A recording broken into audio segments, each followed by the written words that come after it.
एक ओशो का बहुत बड़ा वक्तव्य है कि भीड़ के साथ चलोगे तो डूबोगे। मतलब लाइफ से हाथ धो बैठोगे। जिस चीज़ के लिए ये जीवन मिला है वो बिल्कुल नहीं मिलेगा आपको अगर आप भीड़ के पीछे पीछे जाओगे।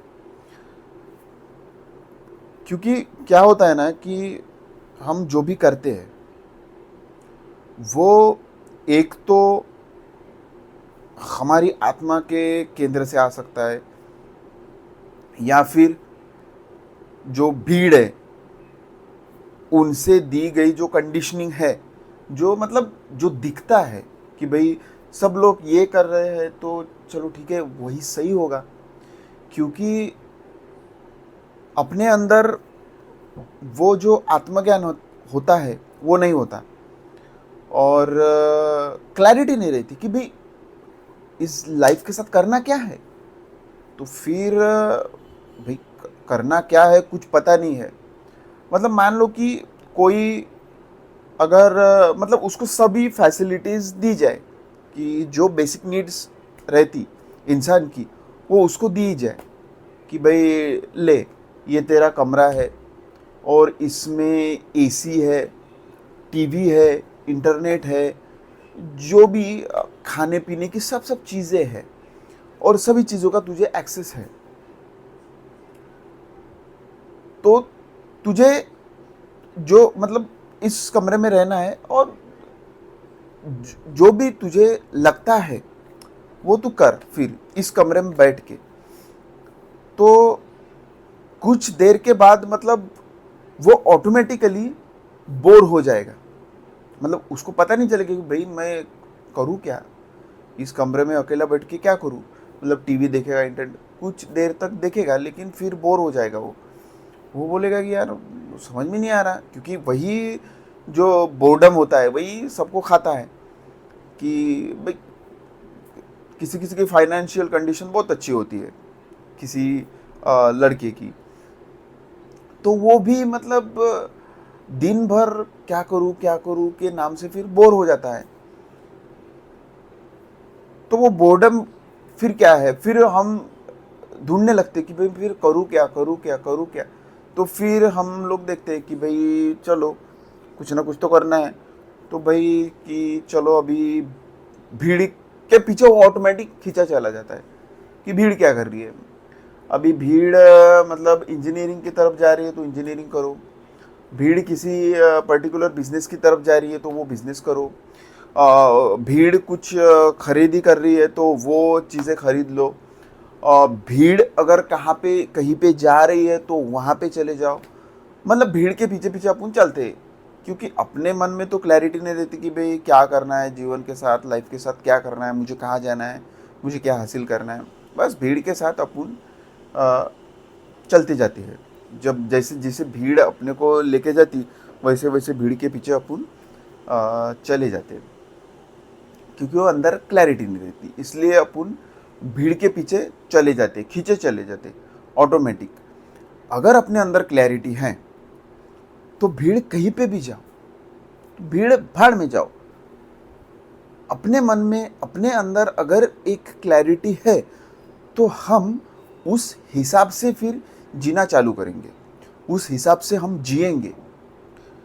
तो क्या होता है ना कि ओशो ने क्यों ऐसा कहा है कि भीड़ के पीछे चलोगे तो डूबोगे। डूबोगे मतलब जीवन असफल चला जाएगा।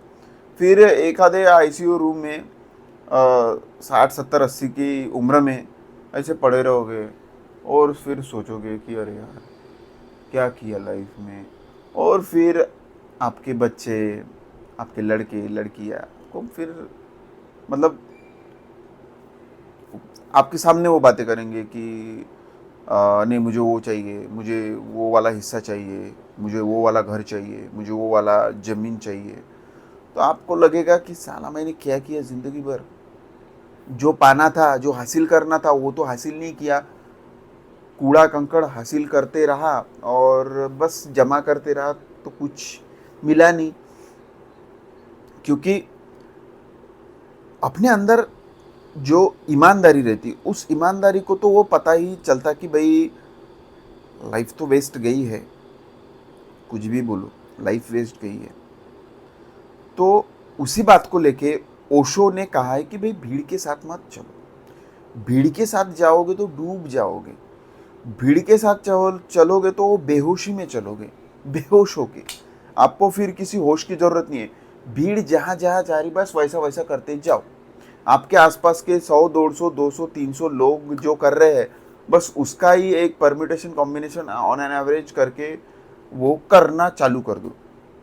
जो भी अपन करते हैं मैक्सिमम चीज़ वो भीड़ से ही आती, भीड़ से ही आती। जॉब पकड़ लो, कोई बिजनेस पकड़ लो, शादी पकड़ लो, बच्चे पकड़ लो, वो भीड़ के साथ साथ साथ साथ साथ अपन चल के चलते चलते जाते और भीड़ के साथ साथ ही अपन वो चीज़ें को हासिल करते। तो मतलब अभी क्या किया जाए, फिर इस पे किया क्या जाए? तो अपने अंदर एक अपने अपने अंदर डायू लगानी है और अपने अंदर डायू लगा के अपनी जो आत्मा की आवाज़ है उसे पहचानना है और उसे पहचान के भीड़ के साथ न चल के अपने आत्मा की आवाज़ के हिसाब से अपने को चलना है। अगर आपकी आत्मा की आवाज़ बोल रही है कि भाई किसी से शादी कर लो, तो फिर उसमें कोई दिक्कत नहीं है, फिर आप कर लो, क्योंकि आपके अंदर वो क्लैरिटी है। आपकी आत्मा की आवाज़ आपको बोल रही है कि भाई बच्चे पैदा कर लो, तो करो, कोई दिक्कत नहीं है। आपकी आत्मा की आवाज़ जो बोल रही है फिर वो हिसाब से करो, कोई दिक्कत नहीं है। फिर आपको किसी बात का रिग्रेट, किसी बात की चिंता नहीं रहेगी, क्योंकि आपके अंदर वो समझ है, आपके अंदर वो क्लैरिटी है, क्योंकि आपको जो भी चाहिए वो क्यों चाहिए, आपके अंदर वो समझ है। अगर आपके अंदर वो समझ नहीं है, भीड़ के हिसाब से चल रहे हैं, तो आपको आगे जाके उस चीज़ों से बहुत ज़्यादा पछतावा होगा और पछतावा फिर करके आप रिग्रेट करते रहोगे और उसी को ही फिर ओशो ने कहा है कि फिर डूबोगे आप, भीड़ के पीछे चलोगे तो डूबोगे। अगर समझो आपको किसी, आप एक रेलवे स्टेशन पे है, समझो आप भुसावल रेलवे स्टेशन पे है और आपको जाना है मुंबई, और आप गलती से बैठ गए नागपुर जाने वाली ट्रेन में। तो अगले स्टेशन में आपको पता चला कि भाई अरे ये तो ट्रेन नागपुर जा रही है। आप तो भीड़ के पीछे पीछे चल दिए। तो आपको पता चला कि अरे यार मुझे तो मुंबई जाना था, मैं तो अभी नागपुर पे ट्रेन में बैठ गया। तो अभी नेक्स्ट स्टेशन में आपको वहाँ पे उतर जाना है। कहीं ऐसा ना हो जाए कि भाई अरे चलो यार अभी बैठ लिया तो अभी क्या करूँ, अभी उतरूँ, फिर वो ट्रेन आएगी नहीं आएगी, कैसा होगा, चलो नागपुर ही चला जाता हूँ। वो एकदम सरासर मूर्खता है कि भाई जाना मुंबई है, जा आप नागपुर रहे हैं और अगला स्टेशन आएगा, आप मतलब रोते भी जाओगे कि अरे यार मुझे मुंबई जाना था, मैं नागपुर के ट्रेन में बैठ गया। और हो सकता है उस ट्रेन में आपको कोई लड़की मिली, नज़रें मिली, दिल धड़का मेरी धड़कन ने कहा लव यू राजा, में भी हो सकता है ऐसा कुछ हुआ। तो आपको लगा कि अरे यार चलो यार, मतलब अच्छी लड़की भी मिल गई है तो चलो यार मैं नागपुर ही चला जाता हूँ। या फिर आपको उतरना भी है नेक्स्ट स्टेशन पे, फिर ऐसा लग रहा है वो लड़की आपको बोल रही है कि अरे रुक जाओ चलो मेरे साथ, और आपको भी समझ में आ रहा है कि अरे यार मुझे तो उतरना चाहिए, लेकिन आपका फिर और मन बोल रहा है कि अरे नहीं यार, मतलब अभी ये लड़की मिल गई है तो मैं यहाँ पे रुक ही जाता हूँ। तो वैसा करना बहुत ज़्यादा मूर्खता है, क्योंकि आपको जाना है मुंबई, आपको, आपका प्रोग्राम है गेटवे ऑफ इंडिया पे, और आप नागपुर जाके करोगे क्या? आपका डेस्टिनेशन मुंबई है, आप नागपुर जाके करोगे क्या? तो वो बात है। तो वहाँ पे मतलब लाइफ के साथ अपन रिलेट कर सकते हैं कि भाई किसी की शादी हो गई, वैसे ही किसी को वहाँ पे लड़की मिल गई वो ट्रेन में। तो अगर आप कन्विंस करो, आप उसको समझाओ, क्योंकि उसकी मंजिल भी मुंबई ही है। मे भी उसको लग रहा होगा कि मैं नागपुर जाके खुश हो जाऊंगी, लेकिन उसकी भी मंजिल मुंबई ही है।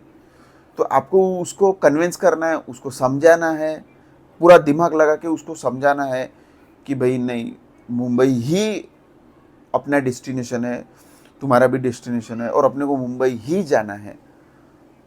लेकिन अगर वो लड़की मान ही नहीं रही, तो आप 1 2 स्टेशन 3 स्टेशन ट्राई कर सकते हो, ताकत लगा सकते हो। लेकिन फिर भी अगर मान नहीं रहे तो भाई उस ट्रेन से उतर जाना है और मुंबई की तरफ जो ट्रेन आ रही है उसमें बैठ जाना है। कितना भी वेट करना पड़े आपको, वेट कर लो। दिक्कतों का सामना करना पड़े, कर लो। आपके पास अगर उस ट्रेन की फिर टिकट नहीं है, कोई दिक्कत नहीं, जनरल में आ जाओ, कुछ भी कर लो, कितनी भी तकलीफ़ें सह लो, लेकिन मुंबई ही आ जाओ। मतलब वो आपका डेस्टिनेशन है, आपको वहाँ जाना है। और आप गलत डायरेक्शन में अगर जा रहे हो तो वो बात बिल्कुल गलत हो जाती है। तो वही ओशो यहाँ पे कहना चाह रहे हैं कि भीड़ के पीछे मत चलो, खुद को सुनो, खुद की आत्मा को सुनो। वो कॉन्स्टेंटली आपसे कुछ कहना चाह रही है, इग्नोर मत करो, उसको सुनो, उसके हिसाब से चलो। भीड़ के हिसाब से मत चलो। भीड़ के हिसाब से चलोगे, डूबोगे।